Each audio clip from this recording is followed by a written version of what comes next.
இன்னும் எத்தனை காலம்தான், எத்தனை வருஷம்தான் உயர் படிப்புக்கு அமெரிக்காவுக்கு லண்டனுக்கு அங்கேருந்து போவீங்க? ஏன் அந்த கல்வியை இங்கேயே கொடுக்க முடியாதா? இங்கேயே அந்த பல்கலைக்கழக காலேஜில் கட்ட முடியாதா? அமெரிக்காவில் இருந்தால் தான் படிப்பு வருமா? அதே உயர்கல்வியை இங்கே கட்ட முடியாதா? எத்தனை கோடி ரூபா செலவாகு? மில்லியன் கணக்கில் செலவு பண்ணுற இந்திய கவர்மெண்ட்டுக்கு இதில் காது கேட்காதா? ஏன் இங்கேருந்து அமெரிக்காவே தான் போய் படிக்கணுமா? அந்த கல்வியை அதே பல்கலைக்கழகம் இந்தியாவில் உருவாக்க முடியாதா?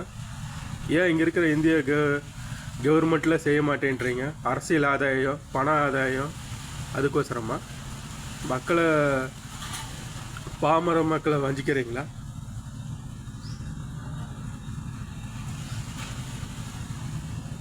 எத்தனையோ அரசியல் திட்டம் போடுறீங்க, அதெல்லாம் பண்ணுறீங்க, படிப்பு மட்டும் இலவசமாக வரமாட்டேன்னுது.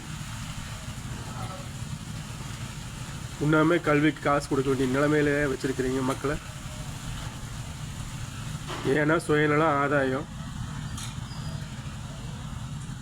இப்போ வேலைக்காரன் அமெரிக்காக்காரன் துரத்துனதுக்கு அப்புறம் இந்தியான்னு பேசுகிறீங்க, கொஞ்ச நாள் பேசிங்க, அப்புறம் விட்டுருவீங்க.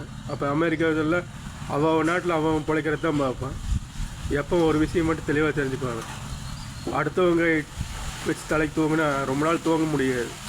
அமெரிக்கான்றது அடுத்தவங்க கை, அதை வச்சு படுத்துவங்கன்னா ரொம்ப நாள் தூங்க முடியாது. இந்தியான்றது சொந்த நாட்டு கை, நம்ம வச்சு படுத்துவோம்னா தூங்க முடியும்.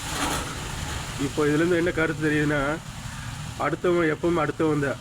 அமெரிக்கா ஆகட்டும், லண்டன் ஆகட்டும், எங்கே அடுத்தவன் தான். அவன் நாட்டை தான் முன்னேற்ற பார்ப்பானோலையே அடுத்தவன் நாட்டுக்கெல்லாம் வச்சு தாங்கிட்டுலாம் இருக்க மாட்டான். ஏன் இவங்களுக்கு எப்போ உரைக்க போகுது? இல்லை எந்த அரசியல்வாதிக்கும் உரைக்காதா? இந்திய நாடு என்ன, இந்திய நாட்டில் இருக்கிற அரசியல்வாதிகள் யாருக்கும் உரைக்காதா? எல்லாம் இங்கேருந்து பிறந்து வளர்ந்தீங்க.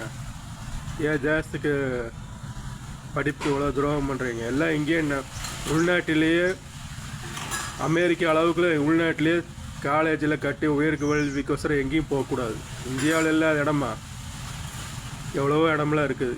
கல்வி கொடுத்து இலவசமாக படித்து ஏழை இல்லாதவங்களுக்கு படிக்கப்பட்ட பிற்படுத்த ஏழை விவசாயிகளுக்கு இல்லாதவங்களுக்கு எல்லாத்துக்கும் பயன்படுற மாதிரி கல்வியை உருவாக்கணும்.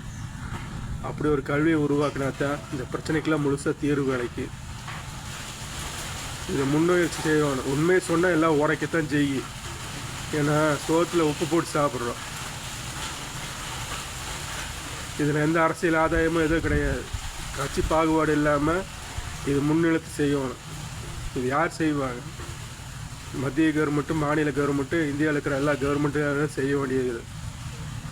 சொந்த நாட்டுக்கு செய்ய வேண்டிய கடமை இது. இது சொல்ல வேண்டிய நிலைமைக்கு நிர்பந்தம் படுத்திருக்காங்க. செய்யுங்க.